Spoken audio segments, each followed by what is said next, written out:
Ayan na si John Lloyd Cruz mo. Hindi kasi ano tayo pangmasa tayo kasi Invictum. Siyempre, alam naman kapag ayun na si guys, no, Ultimation versus Cleaven. Ito si Cleaven, isa din to sa mga popular dahil no round 2, ang lakas niya.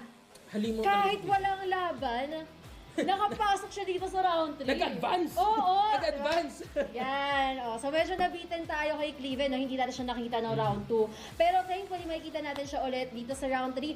And it's so happy na si Ultimation pa nga mga kalaban niya. Ultimation, isa to sa mga hindi masyadong, hindi to nagsistream din Pero kilala rin sa leaderboards. And no wonder din. Actually, nagsistream si Ultimation. Nagsistream na siya? Nagsistream siya. And actually, Ultimation here, again, one of the underdogs here, one of the underrated players actually. Yes. Na hindi talaga siya, kumbaga hindi siya inaasahan na matatalo niya sila Taxton, sila Oversize. But at the same time, Ultimation bringing his A game, destroying all of the opponents na makakaharap niya dito, and now he is gonna be going up against Cleaven. Yep. And Ultimation here guys is from ASO din. From ASO. ASO. Yeah. ASO kasi syempre kasi Pinoy tayo.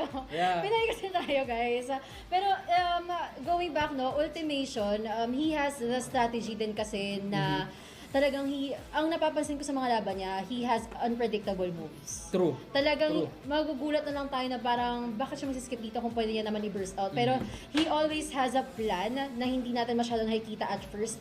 Pero magugulat na lang tayo na kaya niyang i-end yung laban. Cleaven here, nakita ko siya with a double bug and a Pocky before no round number 1. So it's gonna be interesting kasi si Ultimation hindi pa natin nakikita na gumamit ng ganong klaseng lineup. So kung ano magiging dynamics nitong dalawang players na to, yan ang kaabang-abang for now. Pero for now, guys, pwede natin i-check yung United Gamers Guild official website dahil marami na namang updates, especially na with Season 20 just launched and our SLP getting pumped. Ang dami-dami na ng articles dyan. Of course, they have tips and strategies dyan kung paano tayo mas makakapag-farm ng SLP and kung paano tayo mag-stake.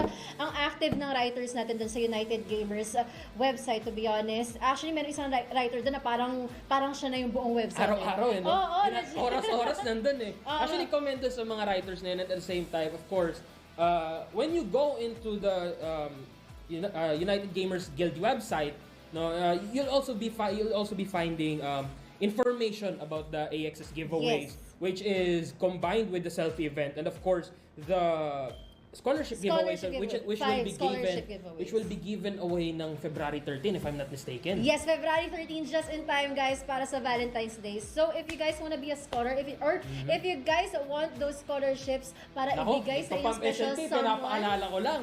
Ano yun? Nagpapampang SLP, pinapaalala ko lang. Maganda maging scholar ngayon. Meron ang ganda actually. Pag pumunta lang kayo sa unitedgamers.gg, pipindutin nyo lang yung scholarship giveaways. And then, meron lang silang specific steps doon kung paano nyo makakuha yung Yes, this is the website. This is the website right here. Oh. Looks like we're wait lang. Hindi pa pala. Medyo na-excite ako. Nakita ko bumaba yung mga portraits nila. Sabi ko, start na tayo. Parang not yet. Wait lang guys, masyado pa tayong parang muna. Build up muna tayo. Again, pero meanwhile, pwede natin i-shoutout itong mga viewer natin, no? Oh yeah, there's gonna be shoutout sa inyo. Camille, Opa, of course, Edri, John, Ronnie, Kiroz, Susaya, of course, Roland, Basibas, Dakles. Ayan, shoutout sa inyo.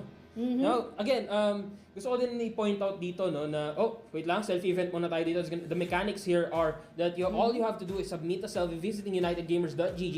Basically, pag gusto mo tingnan yung scholarship giveaways, mag-selfie ka na din. Yes. So, sabayan mo na upload your photo as a comment, tweet, on official event post, or thread with the caption, my favorite thing about the website is, insert your answer here. Now, use the hashtag UGG site visit, like, share, and retweet the post. Now, the top 2 photos sa FB post and sa Twitter thread, makakuha sila ng 3 AXS each.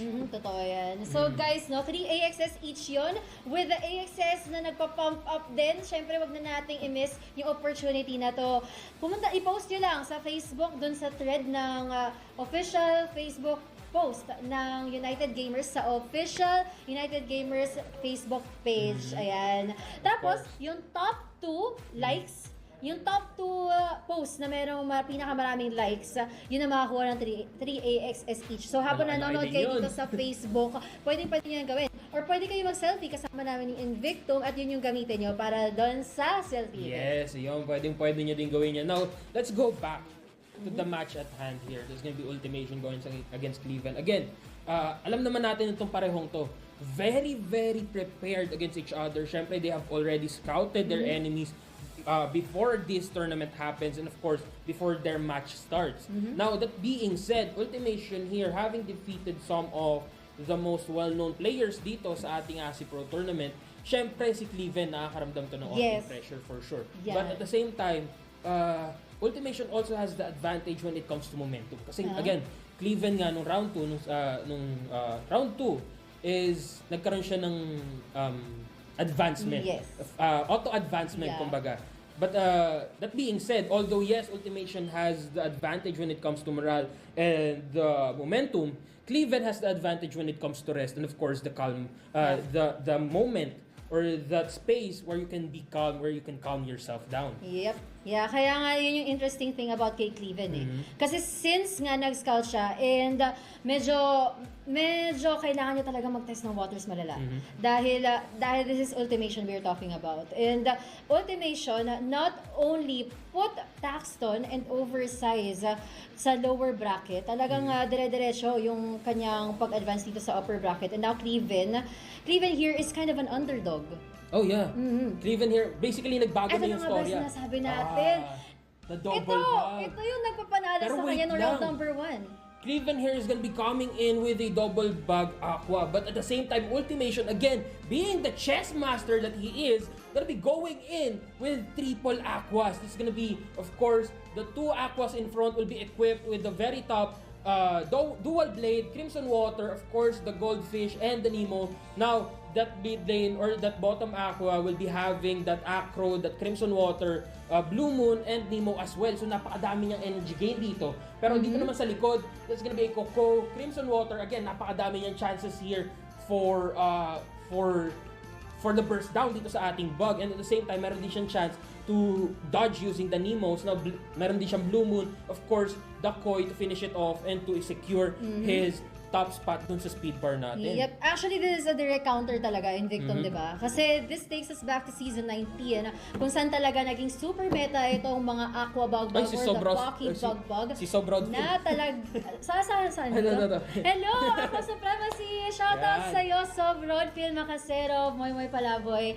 And you know, Ako Supremacy, speaking of, ito talaga yung direct counter sa mga naka-double bug. Kahit hindi na sila mag-isip. We've also seen this. Naalala mo nung araw na tinraidor ni RMZ yung mga aqua niya. Masakit yun. Masakit balik-balikan yun. Kahit double aqua lang yun pero itong nag-uusapan natin, triple aqua na to guys. Tapos double Blue Moon, double Scale Dart pa yan. Tapos meron ka, yun nga yung sinasabi mo kanina, merong Goldfish, meron pang Upstream Swim. Ang winning condition dito ni Cleaven, just like we've seen double bugs and the Pocky in this tournament. Ang talagang winning condition nila for this kind of lineup is a 1 versus 3 situation. And yun na nga dapat yung ma-expect natin coming from Cleaven. That was a good move here. Nag-dodge agad siya dito. Now, Ultimation going in with that Acro. Of course, the Crimson Water followed by 2 Nemos here. Gaining 2 energies para pagdating ng next round, pwedeng nyo nang tanggalin dito yung front lane bug. But Cleaven here trying to suppress damage, trying to put some damage on that aqua, as well as discard cards. But at the same time, Ultimation, ginamit niya na agad yung mga cards niya bago pa ma-discard dito ni Cleaven. Yep, that's true. And speaking of discard, yun talaga yung dapat gawin ni Cleaven paulit-ulit. Manage those discard cards para si Ultimation nagkakaroon ng less advantage against sa kanya. Pero looking at the momentum right now in Victim, that's gonna be double discard here. Again, wala na namang i-discard. Yes. Laging alam ni Ultimation yung kailangan niya gawin, which is to just keep on dishing out cards. Just like you said, now Cleaven here, trying to destroy that aqua. That is indeed gonna be an overkill here, but at the same time, magpi-free damage niya din dito yung front lane aqua dito na natitira ni Ultimation. Now, going in with the fear, magmi-miss out dito ngayon. Yung, actually, hindi. Sa likod ng galing na critical pa nga, makakuha pa dito ng 148 damage. Now, with the finisher, tanggal na ngayon dito yung dalawang bugs ni Cleaven. There's gonna be a 1v2 situation where Cleaven is in a really tight spot. Yep, that's true. And Cleaven out of energy, hindi niya pa mababurst down itong mid-Axie ni Ultimation. And look at this play. He's gonna use a Pocky and a Balloon to end Ultimation's mid-Axie. Pero makakatira pa siya ng isa na mababawasan ang buhay. Oh! Balloon na pala because of the fear. And now this is a 4-card advantage coming from Ultimation. A Scale Dart, a double Crimson Water, and an Upswing Swim finally ending Cleaven for game number 1. That was a great move from Ultimation. Again, dito sa Axie Infinity, anything can happen, especially outside of the battles. You have to be prepared for the mind games, for the possibility of your opponents dishing out hard counters doon sa mga match or doon sa mga teams mo. And that being said, Ultimation here, again, in-scout niya na dito si Cleaven, make sure niya na kung ano man gagamitin dito ni Cleaven, meron na agad siyang pwedeng pangbato, pwede na agad siyang ibato against him. And ayun, nakuha niya na talaga dito yung very first victory niya, and at the same time, may chance ngayon siya dito to put mind games against Cleaven here by making sure na pwede siya na alam ni Cleaven na pwede siya magpalit-palit ng teams. Yeah, actually yun yung interesting thing about this tournament, no. Hindi kasi natatapos yung game mo sa match proper eh. Talagang magpupuyat ka mag-scout, magpupuyat ka maghanap ng axes pang counter, and talagang kailangan umandar ng utak mo mag-predict kung ano gagamitin ng kalaban mo. Hindi lang yun. Siyempre, pag may mga kilala ka dyan na yung kalaban mo, yung mga ka-same team ng kalaban mo, you'll set up scrims against them, you'll set up battles against them, duels, sparring matches, para pagdating ng battle itself, kahit anong tactic ilabas dito ni Cleaven, kahit anong tactic ilabas ng kalaban mo, you are already well prepared with counter tactics, contingency measures, contingency plans against any type of strategy. Yes, and yun yung actually gusto ko makita from Cleaven eh. Kasi it's well known since this tournament na puro double bug and the pocky yung talaga nagpapapanalo sa kanya. Kaya kailangan natin makakita ng iba pang lineup. Though, hindi na naman yun yung lineup na meron siya. Kasi during round 1, marami pa siyang ibang ginamit. True. Kaya ngayon, he needs a hard counter for all the lineups na ginamit ng Ultimation since round 1. And for sure, hindi lang yun yung mga team na meron si Ultimation. Oo naman, madami pa to. Syempre, again, they are back. I think Cleaven as well is backed here by a guild. I'm not sure which guild, but both of these a partner guild players, of UGG eh. Oh, actually, actually. Now, both of these teams or both of these players are backed with huge guilds. That being said, they're gonna be equipped with Axies na pwedeng gamitin dito against each other. Now, that being said, Ultimation having that advantage when it comes to score, medyo kahit sabihin mong may teams ka na pwede mong i-dish out against Ultimation, may kaba ka pa din talaga eh. Na baka, although gagamitin ko tong team na to against Ultimation, pero what if Ultimation does a reverse Uno card here, and actually use reverse Uno card here and actually use a team na counter doon sa iniisip niya na gagamitin mo. Actually, and yun yung gusto natin makita from Ultimation. Kasi guys, this is just the upper bracket. And kung sino man matatalo dito, yun na, do or die match na to para kay Cleaven. Kasi meron na 1 point advantage yung Ultimation, di ba? So, kapag matalo ang isa sa kanila, meron pa namang lower bracket. And then, mamaya makikita din natin yung lower bracket natin. Actually interesting eh. Interesting yung mga laban dun eh. Kasi Oversize versus Ruthless Rage, AC Malakas versus Yokam's Madness, Sangge versus Lunatic. Yes. Ayan, and Gerald versus Nabi. So, meron pala tayong dalawang player dito na nag-top 4, nung UGG All-Star Tournament. Yan, nandito sila. Makikita natin silang dalawa today. And of course, one of the big three, si Ruthless Rage, makikita pa rin natin siya. Hindi pa rin siya tanggal sa tournament, guys. So yan, mga Ruthless Rage fans dyan, stay tuned lang. Siyempre, hindi agad magpapatanggal dito yung mga favorite picks natin, no? But at the same time, we cannot count out those underrated players na nagsimula sa qualifiers and pumunta all the way here. Kasi again, ang dami na ditong galing sa qualifiers, but at the end of the day, sila pa yung nagpapabagsak ng mga na-invite na players. Yun. Napakadami talaga.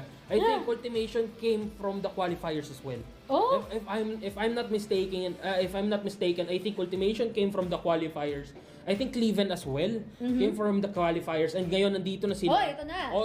Hoping ito na, to get guys. into the top 8. Now this is gonna be a really interesting change of lineup here from Cleaven. That's gonna be a reptile mech plant, with the plant being equipped with an aqua stack, of course the cactus Sirius, and that cattle. Ngayon yung mech naman natin dito is gonna be a Ronin dual blade Goda, and Rai sa likod naman. There's gonna be a Bulwark, Tiny Spoon, Tiny Catapult, Kotaro, and of course the Hot Bud. Yep.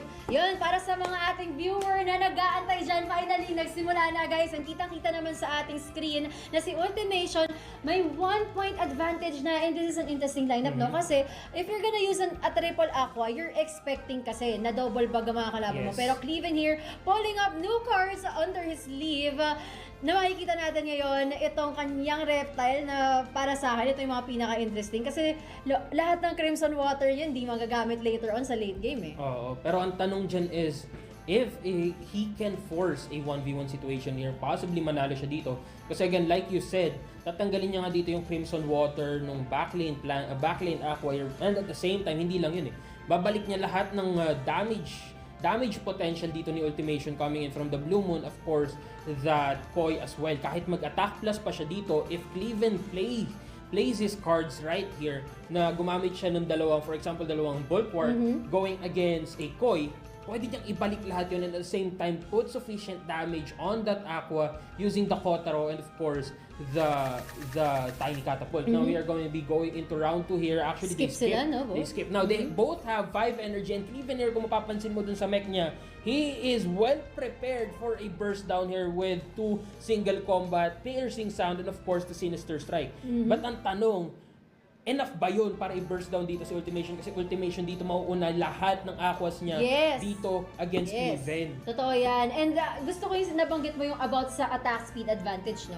Pero I can also see na this is gonna be a little tiring para kay Ultimation kasi he will always have to test the waters kung kailan ba siya mag-skip or kung kailan siya mag-burst down. And speaking of burst down, this is already round 2 and I think he's gonna go for it.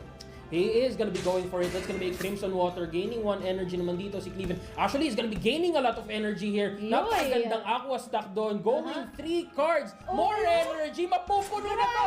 Cleaven, buhay na buhay. Nagkape dito ngayon si Cleaven. Para ito na. It's gonna be 130, followed by 164. Tanggal! Yung aqua ngayon, nakakuha po ulit tayo sa pang-energy. Gamit yung Kotaro. Hindi pa tapos si Cleaven. Lalagyan pa niya doon ng 59 damage on that front lane plant. Grabe, sobrang energy man nito ni Cleaven. Yan ang ultimate energy drink natin ngayong araw si Cleaven, guys. Look at that 7 energy na nakuha niya nga from those aqua stocks, and nakakuha pa siya ng energy because of the Kotaro bite kanina. Now, this is a 2 versus 3 situation. Hindi pa siya tapos, teka lang. Hindi pa siya enough, meron pa siya kukunin pa yung natitira na mga energy. The Ultimation. Teka lang, punong-puno na 10 energy coming in from Cleaven. Mas marami ngayon yung energy niya kaysa sa cards niya. Now, Ultimation here trying to destroy that plan. That's actually gonna be enough here. Pero Ultimation doesn't have enough energy. Nag-destroy pa. Pero again, Ultimation doesn't have enough energy to burst down the tail lane. Ngayon, actually, he does have that energy. But ang tanong, will Cleaven put up a fight, use up that mech? Actually, mukhang hindi pa tatapusin dito. Ang gandang move dito coming from Ultimation. Oh no, the steal and the destroy! Yes, pero magandang move dito ni Ultimation is that hindi ngayon magro-rotate yung cards doon sa backlane reptile dito. Ngayon may chance pa dito si Ultimation para mag-gain ng energy pagdating doon sa 1 situation. But it's gonna be 148. Tanggal na dito yung mech. Tatanggalin niya naman dito yung Crimson Water. Pero opened up dito yung Scale Dart and Upstream Sweep. Pero kailangan lang gawin dito ni Cleaven actually. Let's go for the defensive move here. Go for that Fortress. That's gonna be 105. Binatuhan ng bato. 96. And that Kotaro will take out Ultimation. 1-to-1 situation here on Series 2. Wait a moment of silence kasi sobrang intense ng laban na yun. All those momentum talaga coming from Cleaven na nanggaling, well, we can't cancel out the talagang key card, naging key card doon yung aqua stock eh. Yes. And then, the next round, gaya nga nasabi mo, nag-aqua stock siya ulit. Hindi pa siya tapos doon sa pag-aqua stock niya, nag-double vegetal bite pa. So yung energy... May Kotaro pa. May Kotaro pa. Energy man ka, Cleaven. Grabe, ibang klase yung pag-gain ng energy doon. And again, napakaganda. Yun yung... Sabi dito may energy pa daw siya next year. Sabi ni DJ Darius One. Parang pwede pang next series yun ni Cleaven. Pero again, yun yung maganda naman dito pagdating dun sa tactic ni Cleaven. He knew what was coming and Ultimation only had to dish out damage constantly if he's gonna be going up against any type of opponent. Pag ang gamit niya is triple aqua.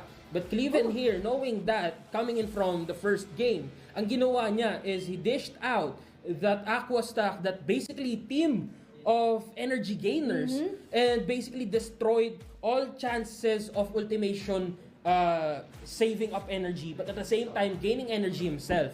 And nagigets ko naman yung point doon or yung thinking doon ni Ultimation nung hindi niya pa pinatay yung reptile. Yes. Kasi ang gusto niya mangyari is hindi niya pa pinatay yung mech. Ang gusto niya mangyari is mag-rotate yung cards doon sa mech para hindi ma-full deck ngayon yung reptile pagdating ng next round. Pero the thing is, Cleaven being prepared for that, knowing full well na Ultimation would do that. Yung nice steal, tsaka yung Yes, Boda. exactly. Yung Ang ginawa niya. dito ni Cleaven is, and at the same time, pinre-damage yun na din gamit yung kanyang reptile. Yes. Basically, securing the win against Ultimation. Ang ganda nga ng play na yun ang ginawa ni Cleaven, not only gaining energy, but also stealing and destroying.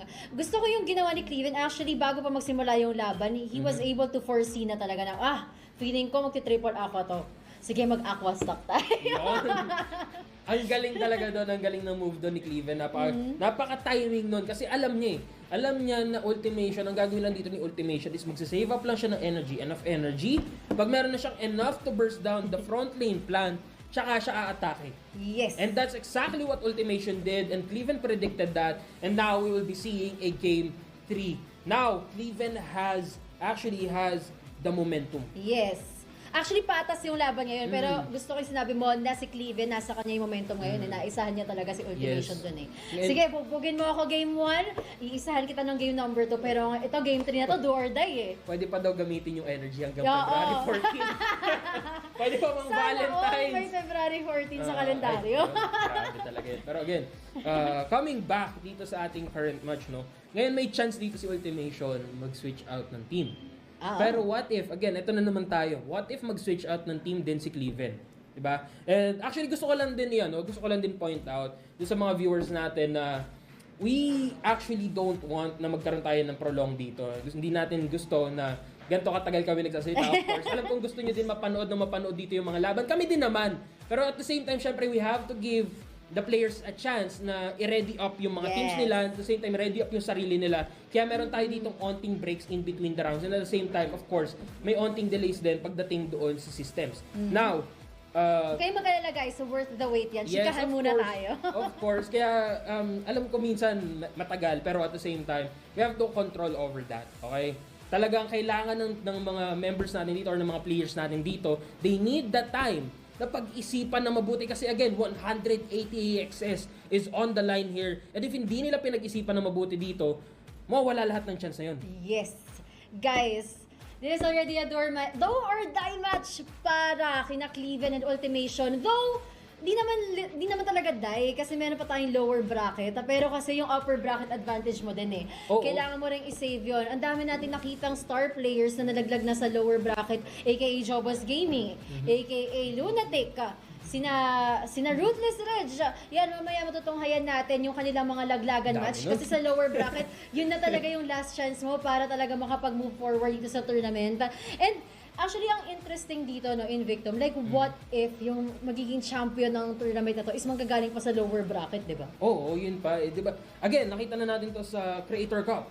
We shall call Creator Cup, and we saw Hezelia go to the lower bracket and essentially whip the lower bracket all the way to the finals. Yeah. And she actually defeated Eruption, Jillian, some of the best players here. But now, we're going to ito see na guys! around Ito na yung pinaka-inaantay yung laban! Game 3 ni na Ultimation at ni Cleaven. Both of them used a new set of Axies Invictum. Ito nga, mukhang bagong-bago nga. Now, Cleaven here, going in with the Bird Mech plant. Kaya meron siyang chance dito para gamitin yung egg bomb play dito and possibly rotate Ultimation around the battlefield, basically side sweep him. Pero at the same time, Ultimation here having that God Mech actually, or modified God Mech here, is gonna be, of course, the Twin Needle, the Juggling Balls, the Acro, and that Toothless Bite. Pwede ngayon siyang tumalon. Ngayon, the question is, sino yung mauunang tumalon dito? Actually, natutuwa ako kay Ultimation eh. Kasi he's also prepared. Like, what if gamitin ulit ni Cleaven yung double pocky? Meron siyang dalawang bone sail. Oo nga. Para and meron din siyang pincer, guys. Para nakakapag-discard din siya. Pero kasi, this is a jumping lesson we're talking about right now. And Cleaven getting the energy advantage na naman against kay Ultimation, destroying his energy. And ito, gusto niya pa manira ng energy na naman. Kanina hilig niya mag-gain, ngayon ang hilig niya manira ng energy. Ngayon, napakagandang finisher pa nito. That's gonna be a catfish going into round 3. Hindi na gamit ni Ultimation yung pang-discard ngayon. This is gonna be really heavy on Cleaven or on Ultimation. That's gonna be double egg bomb. I think it's not gonna be enough to take out the dust here. Kasi ngayon, si Ultimation naman ang gagalaw. That's gonna be double juggling balls. 6 na bola ang papabagsakin dito. The artillery strike is basically coming down on him. And the acro putting him on last stand. Double all out shot. Pero mapapawasan siya ng buhay dito. Oops, okay. Double last stand. Enough for those 2 bars.